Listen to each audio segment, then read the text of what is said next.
Good Saturday afternoon and welcome to Veterans Memorial Stadium. I'm Shane Chris Freund alongside with me. Who says we don't have fun in the booth? I think we have a blast in the booth. Oh my goodness. None of it can go on air. I'm kind of happy that nobody can see it. Honestly. Oh, no kidding. I'm happy that people are going to be watching the Red Ravens and not what just happened in the last 30 seconds. Yeah, viewership would go way down if they saw that. Whoa. Red Ravens back at home, and they take on the Ellsworth Panthers today. It's the Red Raven pregame show. We're so happy you're with us here on US 98 and the Red Raven Sports Network. And obviously the theme of today's game, Chris, is bounce back. Ravens go on the road to Hutchinson. That game didn't go the way that Raven fans or the Ravens wanted it to. Some turnovers, some empty possessions, some big plays from Hutch, but the Ravens came up short. But you're still sitting here, the number 13 team in the country. You're 3-1 in conference play, and you have 3 games left in this season to get hot and, finish the season strong the way that this program is notorious for. Absolutely. And the thing about it is, the score doesn't indicate the actual game itself. It's kind of misleading, if you will. I mean, we're talking about, just a stretch of a few minutes that really made a difference in that game last week. Yeah, absolutely. I think, Iowa Western, of course, gave Hutch their toughest game of the year. Hutch had to win that game with just a few seconds left on the clock. But I think out of all the Jayhawk teams that Hutch has seen this year, and they play Butler tonight, and the way that Butler's playing, that could certainly change. I think the Ravens have given them their toughest game. I think the Raven defense was excellent last week. Hutch, kudos to the Dragons. They went out and made some plays where it was good defense, better offense. And then Ravens with a couple giveaways, Ravens with a couple costly penalties, Ravens with a couple possessions where they got into Dragon territory and couldn't score. Those things add up when you play the number 1 team in the country. So I agree with you. I think Hutch was the better team last week, but I don't think it was a 31-point gap. But then, as you know as well as I do, there's some things you just can't defend, even with a great defense like this Coffeyville defense is. There's no way you can defend a diving, one-handed grab in the end zone. I mean, just things like that just seem to go Hutch's way. And that's just, unfortunately, with a football shaped like it is, that's the way it bounces sometimes. Well, the good news for the Ravens is they've done a great job of bouncing back after their losses this season. Lost to Cisco in week 1, then went to Garden City and beat them in week 2. Lost to Iowa Western. What did they do after that? They beat Iowa Central. They beat Highland in setting up that showdown with Hutchinson. So today a chance to beat the Ellsworth Panthers, your last game here at Veterans Memorial Stadium. And you have 2 more conference games against Dodge City and Independence. This team can still end up being a 7-win team, probably a top 10 team in the country. And, there's still an outside chance that they could be co-conference champions if Butler can beat Hutch tonight. Absolutely. There is no telling what will happen. That's the reason why you play the game, of course. But, you got to keep going. You got to put last week behind you, and I know we'll talk about that later on. But just get ready and just play 1-game seasons for the rest of the season, for the rest of the 3 games on the schedule, and good things can come your way and will come your way. I do want to throw this out here before we really dive into the matchup, but it is Veterans Appreciation Day today, fitting for Veterans Memorial Stadium, and as the calendar moves to November, and the final home game this year for the Red Ravens, of course, we should be celebrating our, those who serve every month, but especially here today and as the month of November gets started. So Veterans Appreciation Day, and I understand I talked with Athletic Director Bryce Saya earlier this week that at halftime of today's game, all the active duty or previously serving veterans will be honored on the field at halftime. So very cool. Yeah, looking forward to that. And you're absolutely right. This should be an everyday thing, not just a once a day or once a month, kind of thing. No doubt about it. This will be the 10th all-time matchup between the Coffeyville Red Ravens and the Ellsworth Panthers. Ravens hold the all-time series lead 8-1 over Ellsworth, including last year when they beat the Panthers 72-7. But this Ellsworth team, a little bit different from the last couple of years. They have a new coaching staff. This coaching staff was in their first year last year, but as you know, Chris, when a new coach takes over right before a season starts, they don't really have that full recruiting cycle to build the team the way they want to build it. So now Ellsworth has this first recruiting cycle under this new coaching regime. They've gone out this year. They're 3-5, but a win over Central Lakes, 49-0 early in week 1, and then beating Highland, beating Dodge City. So they've come up short in games against Butler, Hutch, and Iowa Central, but so have a lot of teams. But this Ellsworth team, this is not the same Ellsworth team we've seen the last couple of years. This is a dangerous team with weapons on both sides of the football, and the Ravens will have to execute to get a win today. Yeah, I don't really care who you are. If you sleep on this team, you're more than likely going to come away with an L because they have improved that much. They are much better than last year. And you mentioned 72-7 last year. It would not surprise me if that score is just a little bit closer tonight. No doubt. And I think one of the interesting wrinkles of today's game is both of these offenses kind of have played a similar brand of football this year in the sense that they're both pass-first offenses, which is kind of rare in the landscape of college football. Most teams you see, especially in this conference, the Hutches, the Butlers, the Garden Cities, are ground and pound. They run the football, and then they pass when the run gets plugged up. The Ravens and the Panthers this year have been kind of the opposite. They throw the ball, and they go 4 wide, 5 wide even sometimes, and then they'll run the ball when you spread your defense out. So both of these teams are really effective throwing the ball. Ellsworth averaging 207 passing yards per game, while the Ravens are averaging 205 passing yards per game. Both of these teams have had their struggles rushing the football this year. Ellsworth averaging just 76 yards a game on average. The Ravens averaging a little bit more, 122. But the Ravens have really struggled to run the football in their 3 losses this year. So I think this one, both teams have capable quarterbacks and capable receivers. This one could come down to who runs the ball better today. Now, let me ask you this. Similar style quarterbacks, Ellsworth and Coffeyville, what do you think? I would say to some degree. I think, no disrespect to Mac Armstrong. He's had an incredible year. But I think Mac does benefit from having a little bit deeper of a receiver room. Ellsworth has one very talented receiver, and they have capable guys. But, we've seen the depth of Coffeyville's receiver room. Jaleel Boast, Chris Thomas, Tyler Jackson, Michael Kennan, Riley Zalewski. I think Mac has had more success this season, not just because of the weapons around him. Mac has made certainly a number of plays on his own. But I would say that it is a similar scheme. I just think that Coffeyville's a little bit deeper on that side of the ball. That makes total sense. We're talking about a quarterback for Coffeyville that didn't have any turnovers until last week. So a guy who can definitely run the offense, can pass, can run, has great teammates in backs and receivers. So I've been with you one broadcast before, and I'm looking forward to see how this Coffeyville team, and how both teams, but how this Coffeyville team has progressed even since then, because I know they've been working hard, they've been practicing, and they've been trying to integrate different things into their offense and defense. So I'm anxious to see the difference here this afternoon. Something to keep an eye on. Jaleel Boast today, wide receiver for the Red Ravens, came into today as a game-time decision. Suffered a little bit of a back injury against Hutch last week.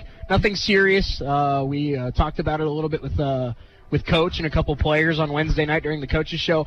Just kind of a large bruise, if you will, on Jaleel's back, but he's a game-time decision coming into today. But good news for the Ravens, Jaleel is in pads warming up today, so I'm not sure how much he's going to play, but it looks like he may be trying to give it a go. Yeah, that is definitely good news. Looking forward to hopefully seeing him back on the field, just because, an incredible playmaker, that's for sure. Red Raven defense had a great day against Hutch last week, and they've been a very capable unit all year long, giving up about 340 yards per game on average. Ellsworth averaging 394 yards given up on defense. And I think that could be really where these two teams separate today. And, of course, Coffeyville does have to go out and execute, and that's something Coach Delbert talks about. We'll hear about it from him here in just a moment. But I think where these two teams could separate, I think Ellsworth has a good offense, and Coffeyville has a good offense.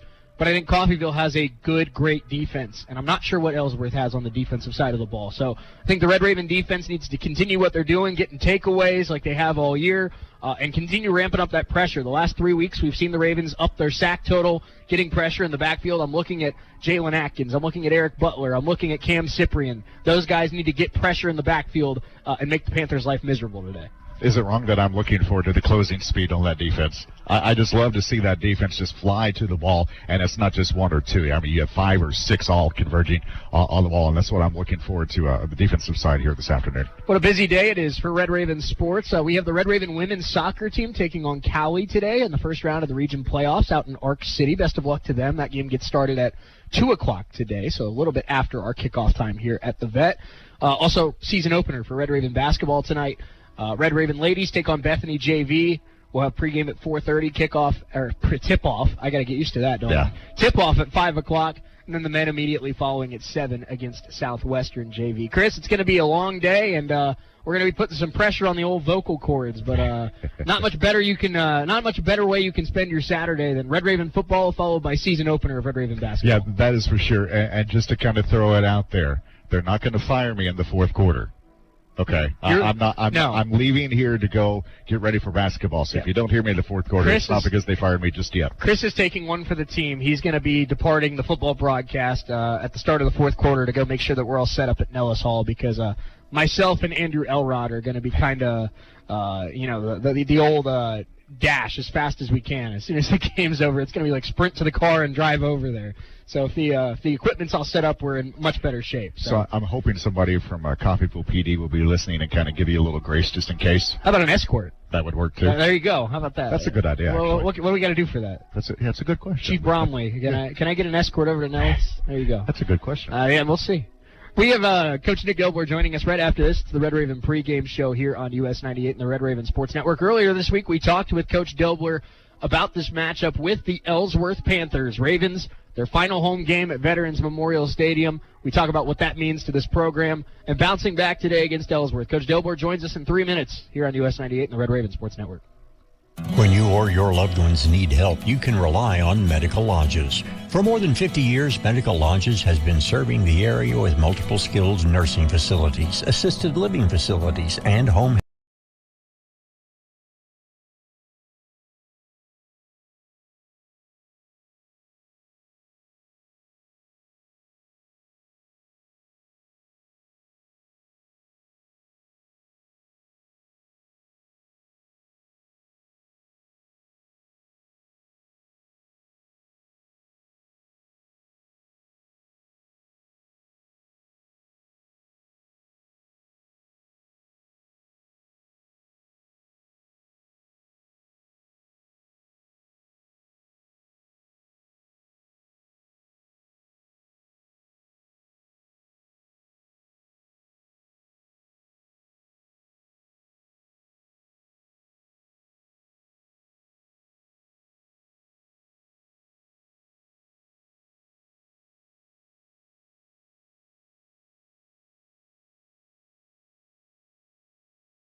has beaten 2 Jayhawk teams this year. They've beaten Highland. They've beaten Dodge City. Look at them go. 3-5 coming into this game. There's still some inconsistency there, but it's a young coaching staff trying to turn the program around, and I think this year is the first kind of sign of they're starting to find their footing a little bit.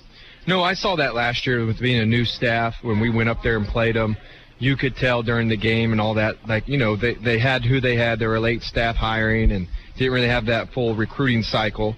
But you could tell how they were coaching and how they wanted to do stuff or what they're demanding from their players that, you give this staff, a year, that's definitely going to change than what they were before, and of course it shows, and it made me kind of sit there and they're going to be tough. I mean, they're a tough team. I mean, they're still, trying to figure themselves out, but I mean, you just nailed it. They've won against two Jayhawk conference teams. They've won games. Like, that's some respect. Absolutely. And I think what's interesting when you kind of dive into the numbers is they play in a lot of ways kind of similar to this team, at least offensively. They're a very, very good passing team. The completion percentage not quite as high, and they've tried 4 different guys at quarterback this year, but looks like they've settled on Landon Mickelson kind of being their main guy.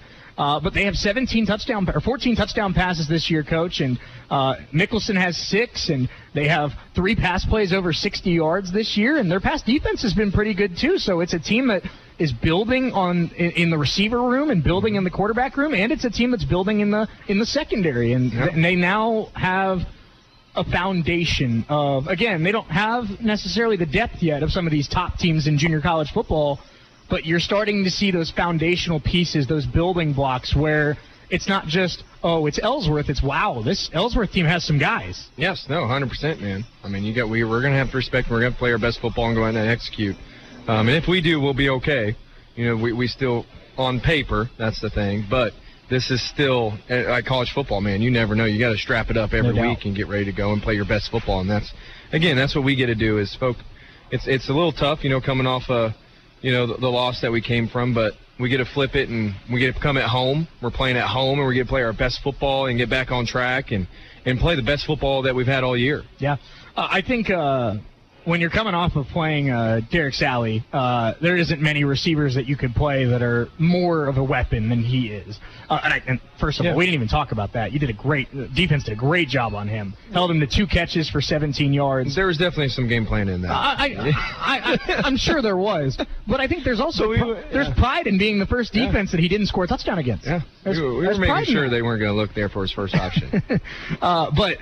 The Panthers have respect. That's the thing. Absolutely. That's a guy that's going to be playing a lot of D1 football moving forward. But the Panthers do have another A1 kind of receiver in Dante Farrell. He's a deep threat guy, 537 yards this year, averages 22 yards a catch. So I know this secondary has been battle tested with the schedule that they've played so far, and they've faced really good national level receivers. But it's another week where if you get lulled to sleep, they have guys that can beat you. Yeah, and they also have a running back. I think it was Rutherford. He has back-to-back 100-yard rushing yard games. So you got to watch out for those guys. You got to they can let loose and get some yards on you, man. I mean, that's the thing of it. Well, it almost feels like in that sense of it, it's not the same scheme, but it almost feels like Cisco personnel-wise, where it's a running back that's going to get the ball a lot, and it's a receiver that's going to get the ball a lot, and they're looking for those 2 guys to make plays to get in the end zone and put that team in a position to win the game. Yeah. And obviously with Cisco, they were able to do that. And again, it's a different scheme, it's a different style, but it's kind of the same idea of Rutherford's going to get the ball a lot, and Farrell's going to get the ball a good amount, and they're hoping those 2 guys can score a couple touchdowns and give the Panthers a chance to win. Yeah. I mean, Ellsworth jumped on Iowa Central, 7-0. So got to be prepared, got to strap it up, and can't let anybody, look like superstars out there. If we play our best football, we should be just fine. This team, like we talked about, they have played 4 different guys at quarterback, and kind of like what we saw with the Highland quarterback carousel earlier this year. A couple of their guys are a little more mobile than other guys, but I feel like this pass rush and this front 7 is really coming into their own over the last 2-3 weeks or so. So what's the key to keeping them generating that pressure, and no matter who's under center for the Panthers, making their life more difficult? I mean, just playing the style of football and doing what they're doing with their technique and relentlessness and effort to go get after it. And obviously coverage helps. I mean, if we make that quarterback not want to throw to his first read, and it's not there and it's not open, then he's holding on to the football a little longer, and then, here comes the pressure. They can go finish off and go get the pressure on him. And there's moments, too, we're going to send some blitzers at you. They don't know where it's coming from, but we're going to send some backers, or even a safety every now and then, or a corner. Yep. You never know where it's coming from. You never know. That's right. Defense, keep balling. Yeah. That's right. Offense, obviously, one of their. We got to get back to running the football. I'll say that. Like Hutch did a good job eliminating our run game and not being too explosive, and you're not going to win too many football games. You know, they outrushed us 140 to about 30, and so we need to flip that script again and get back to be able to run the football. And it felt like a lot of that was in-game adjustments, because I think you came out and Steve had a couple really good runs to start the day, where he got, I believe, first carry of the game was 7. He had a 9-yard pop a little bit later in the drive, and it was like, okay. And Hutch, I mean, again, that's what good teams do, Coach, is they made adjustments and they plugged those running lanes, and for most of the rest of the day, it was as soon as you touch the football, there's 2 guys ready to get you. Yeah.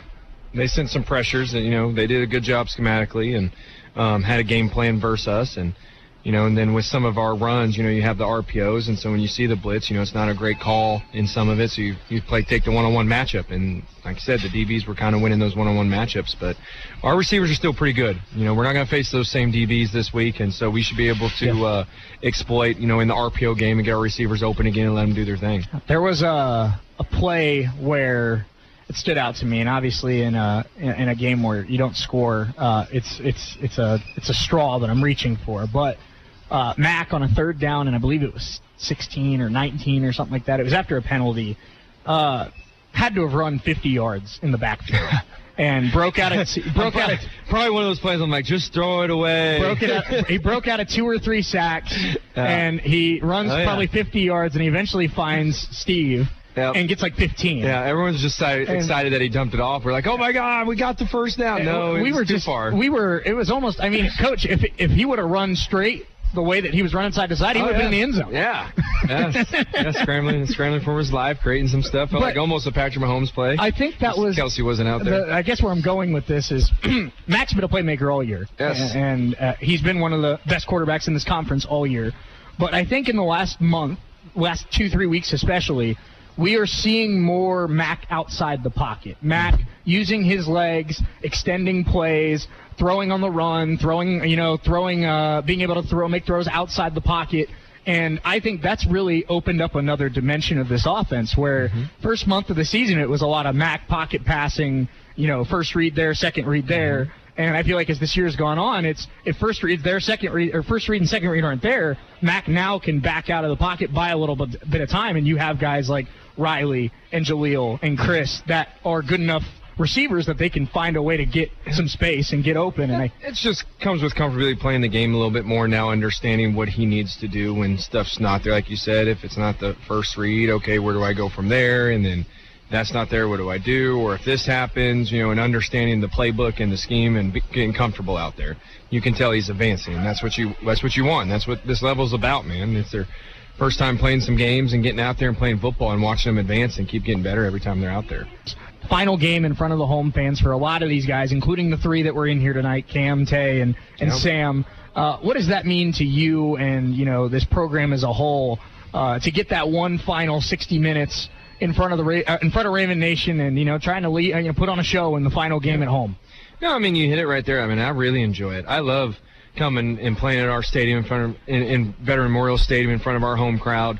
They get after it. They're there. The parents, the family, the town, the community. I mean, there's a lot of support there. A lot of people on the sideline too. Our cheerleaders and dance teams there. I mean, I love the environment. And one last time, it's our last time with the guys wearing that Red Raven red uniform for a lot of them.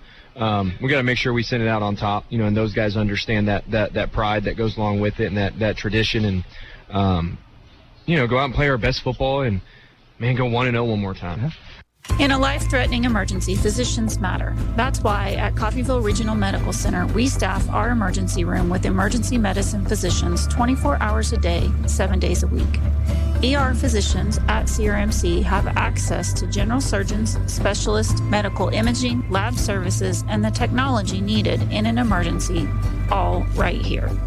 If you are faced with a life-threatening emergency, insist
Steve Robinson, C.J. Williams has really come alive in the last couple weeks. Diesel Solari.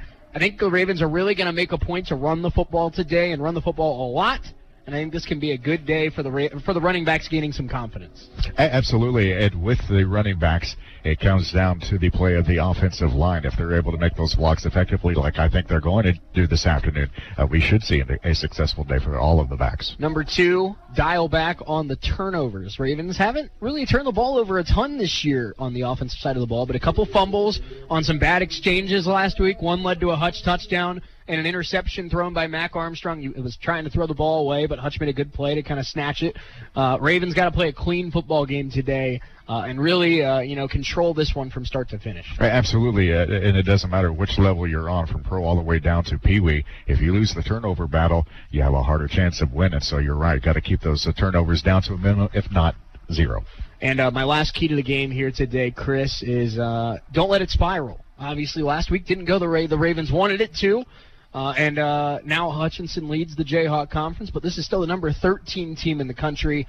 This is still a team that controls their own destiny in terms of making a bowl game and finishing as a top 10 team in America. You go out, you handle your business today, you go out and you handle your business these last 3 games, and all of a sudden things could get interesting. So the Ravens just got to, forget last week happened, moved on, take care of business today, control what you can control here in the month of November. This isn't the Washington Generals of college football or of the Jayhawk. I mean, come out, remember who you are, play like you know you can play, do the things you're supposed to do, and yeah, you'll get a W. Red Ravens led by Nick Dobler, second-year head coach, and he goes up against second-year head coach Matt White of the Ellsworth Panthers. Both coaches have their programs on the rise, but who will come out on top here in today's matchup? Red Ravens in their red on red with the white numbers. Ellsworth Panthers in their white with the purple trim. Red Raven kickoff coming up next. It's the Ellsworth Panthers and the Coffeyville Community College Red Ravens. We're back in 60 seconds with kickoff here on US 98 and the Red Raven Sports Network.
Soccer in tournament action today. We've got Red Raven basketball tipping off their season tonight at Nellis Hall. But it all leads off, Chris, with the sophomore day, the final home game for the 2025 Red Raven football team. Is it just me, or did this season just start like 2 weeks ago? It seems like it's flown by instead of being in, week 7? Is that right? 8? Unbelievable. Good grief. DeAndre Beasley and Diesel Solari will be back to return. Ellsworth will kick it off to get us underway. A little bit of a different look here for the Ravens special teams. All season long, it's been Beasley and Solari kind of side by side. Now, Beasley is 10 yards in front of Solari, and it looks like Solari is taking the primary responsibility of returning kicks. So it changes already from the get-go. Hand in the air, Ellsworth will swing it. Here we go from Veterans Memorial Stadium. And there goes the ball. Not a great start. When we get to this point of the season, Chris, and sometimes the wind you get here in southeast Kansas, you might just want to have a holder on standby. Might as well. Take 2. Hand in the air. And here we go in Coffeyville. Ravens, Panthers. It's a low squib kick and the Ravens will pick it up at the 30-yard line. Looking for some blocks, reversing field is C.J. Williams, and C.J. out to the 35-yard line. That's where the Ravens will start with solid field position.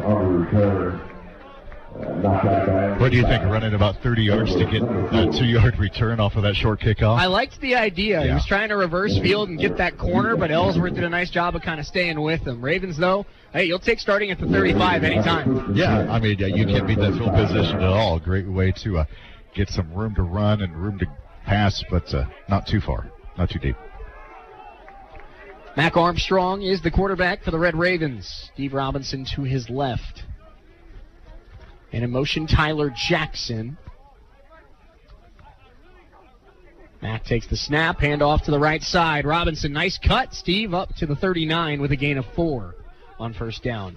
Tyler Jackson, freshman receiver out of Florida, and he was the one who came in when Jaleel got shaken up against Iowa Western. So I think him being out here on the first series tells you that maybe this coaching staff only going to play Jaleel today if they really have to. I tell you what, that was a nice block by Gage to help get a few extra yards on that run. 2nd down and 6 here for the Red Ravens after a solid 4-yard run to get it started. Ravens at their own 39. Armstrong, RPO out wide. It's caught.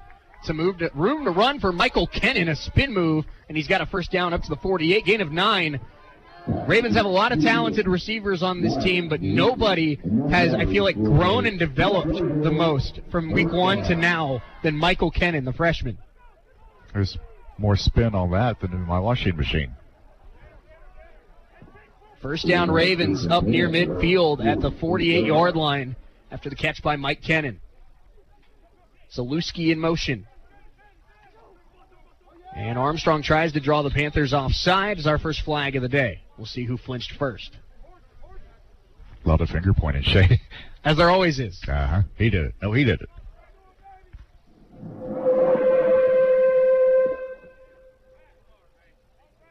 Our official's mic is not working very well. It is a false start against the Ravens, so they deem that the Panthers did not come into the neutral zone, and then it'll be a false start against Coffeyville. Look at Coach Job wearing the all-red tracksuit today, Chris. Down there on the sideline. That pops. Yeah. That's sharp. That is. That's nice.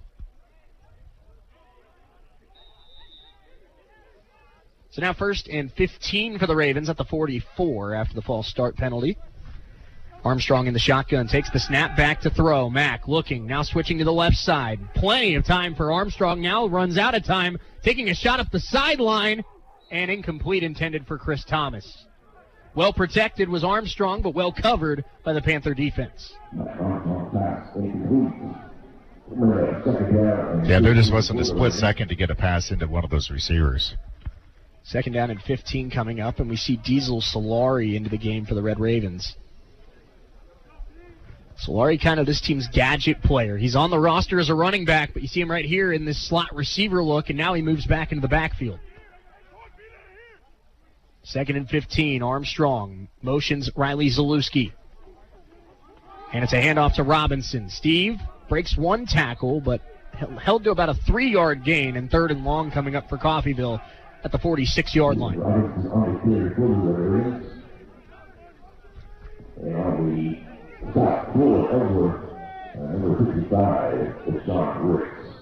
Tackle was made by Deshaun Ricks of the Ellsworth Panthers, the sophomore linebacker. 3rd down and 12 for the Red Ravens. They need to get to the Panther 42. Tyler Jackson in the slot for the Red Ravens. Armstrong takes the snap, back to throw, looking to his left. Mack now running out of time. He buys some time. Now throw on the run, and that one incomplete. In coverage there for the Panthers was Dorius Smith, the sophomore out of St. Louis, and intended for Chris Thomas.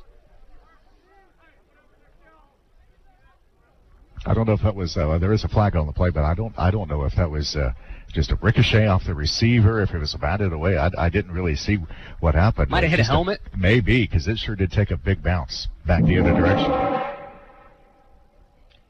Holding against the defense. So that's gonna keep the drive alive for the Ravens. Hard to play. It's hard to play DB for at any time, Chris, but it's even harder to play DB for about 7 seconds, and they get caught with the hold.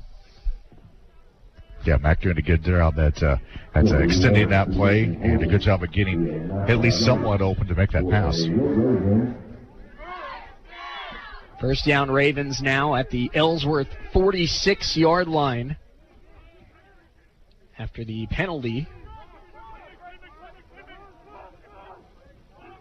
And Mack back to throw. Empty backfield. Mack looking deep. Now he's going to go back to the mid-range and a little bit high for Michael Kennan. So Armstrong, we've seen him just so precise all season, so on the money with so many throws. A little bit off here to start today. There's been some good coverage, but that one was a catchable ball for Kennan, just a little bit high. Just a little high. I wonder if that wind is kind of messing with his aim a little bit. It is blowing out of the north, and of course, Coffeyville headed toward the south end zone. I wonder if it's kind of messing with the trajectory kind of thing. 3 wide receivers in a bunch look off to the right. 2nd and 10. And a quick screen to Tyler Jackson. Jackson makes the catch. Tries to slip a tackle, but the Panthers all over that. They'll hold him to about a 2-yard gain. Not much you can do, Shay, when it's 5-on-3, 5 Ellsworth defenders. Kennan and Thomas were trying to create some room for Jackson, but like you said, there were 4 Panther defenders in there against 2 Raven blockers. Yep, exactly. 3rd down and 8 here for Coffeyville. 11:54 to go, opening quarter. First drive of the day for the Ravens. Armstrong back to throw. Blitz here from Ellsworth. Taking a shot down the sideline. Kennan's got it. Mike Kennan is in. Touchdown, Ravens. Mac Armstrong finally hits the deep ball, and Michael Kennan has his 2nd touchdown of the year. Such precision on that pass. Couldn't have placed it any better. You couldn't have run down and just handed it to him any better than that pass. What a pass, what a catch for a Raven TD. Mac Armstrong has a short memory. Missed Kennan earlier on the series, and like you said, Chris, he couldn't have handed the ball to Michael Kennan any better than that. Yeah, no doubt. Just looking at the replay again and just how incredible of a throw that was. Placed it right where it needed to be. Aiden Burgess, extra point. Snap, hold, kick is good. Ravens, 7-0. They score on their opening drive. Has there been a receiver that's grown as much as Michael Kennan? He's into the end zone for the 2nd time this season. Raven defense coming out. We're back in 60 seconds on US 98, the Red Raven Sports Network.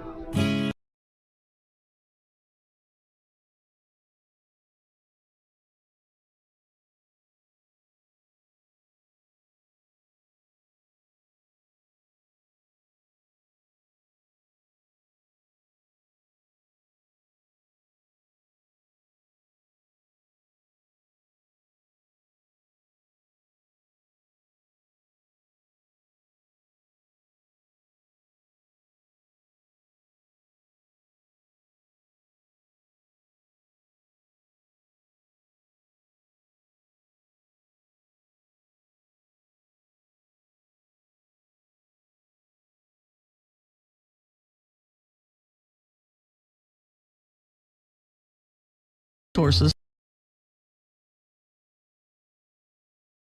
What Windsor Place at-home care can do for you.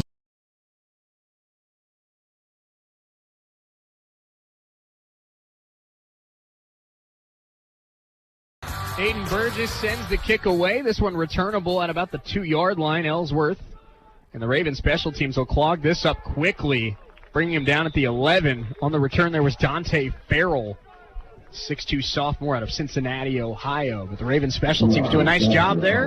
Raven offense did their job, Chris. After a frustrating week last week against Hutchinson, we talked about having a short memory.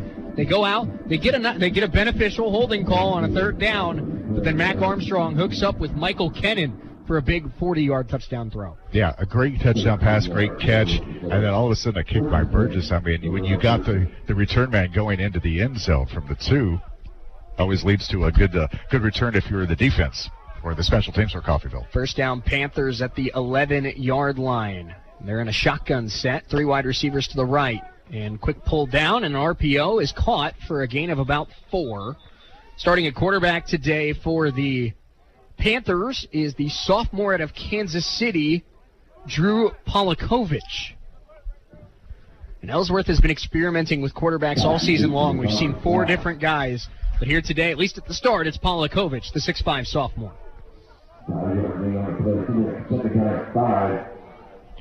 Second down and 5, more of a pistol look there, and a handoff, and the Ravens all over that. The Panthers have struggled to run the football this year, and the Raven run defense has been very strong for most of the season. First handoff there going nowhere. 3rd and 7 here for Ellsworth. It surprises me that they've been using as many quarterbacks as they have, Shay, just because it seems like consistency and reps, if you get more with one quarterback, it seems like it'd be better. Maurice Wells and Darrell Walton are the two corners here on 3rd down and 7 for the Ellsworth Panthers.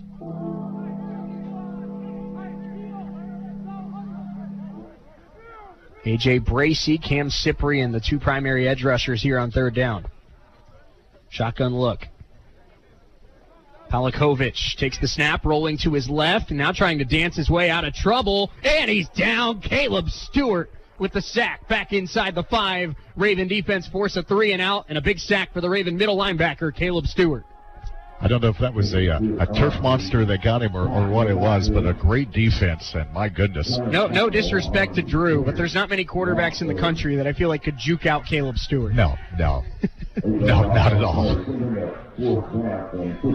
So the Ravens get a score on offense, get a 3 and out on defense with a sack, and now could be potentially great field position, and it's Bobby Deal back to return the punt. Panthers do get this kick away. Line drive. Deal will let it go. Now will try to pick it up. He bobbled it momentarily, but makes a man miss. Flag on the play. Deal inside the 25 and knocked out at the 21. Lost the football, but it was well out of bounds. Tried to hurdle. It didn't go very well. No. He did hurdle a guy earlier this year, so I understand the thought, but didn't go as well this time, and good to see that Bobby's okay. But it looks like this penalty may be against the Ravens on the return. Well, Deal went up, but the defender did not try to go down after him, so kind of met him right in midair. Well, if you're going to try to jump and you're going to risk fumbling the football, smart to do it when you're right at the sideline. But now there's 2 flags. I don't know if one came out at the end of the play or what. We got 3, actually. That is true. There's a 3rd one. Where's mine? I'll throw mine. We should get one. There's a volume issue that needs to be taken care of, I think. Wow. It'll be a hold against the Red Ravens. In the spirit of Halloween weekend, Chris, it's almost like there's a possessed demon on the ref mic today. That is true. Wow.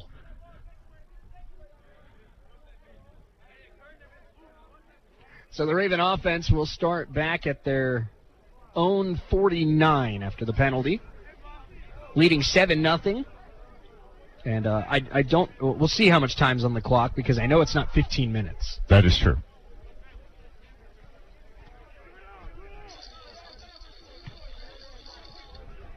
Mac Armstrong in the shotgun here, first down for the Ravens. 7-0 Coffeyville, and Armstrong sends Robinson to his left. Handoff to Steve. Robinson with a cut. He's into Panther territory with a gain of 3. It looks like we got the clock started, but they're going to have to adjust it because it looks like it reset. I'm surprised the refs haven't noticed it yet. Exactly, yeah. 2nd down and 8. And the Ravens go with a 2 wide receiver stack look on the right. Armstrong takes the snap, and again they go back to the running game, and now it's an RPO, and incomplete, intended for Chris Thomas. Mac's so good at the RPO, that's the 3rd or 4th time he's fooled me this year. Now we're going to figure out the time issue. They got it. They looked finally, huh?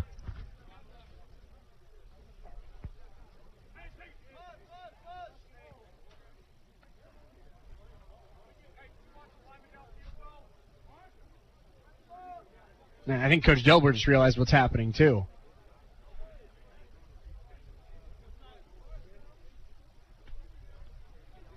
Who are you waving at?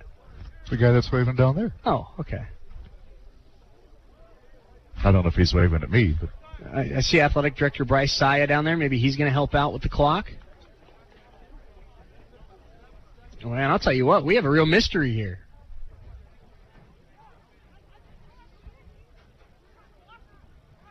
a ghost on the mic, on the ref's mic.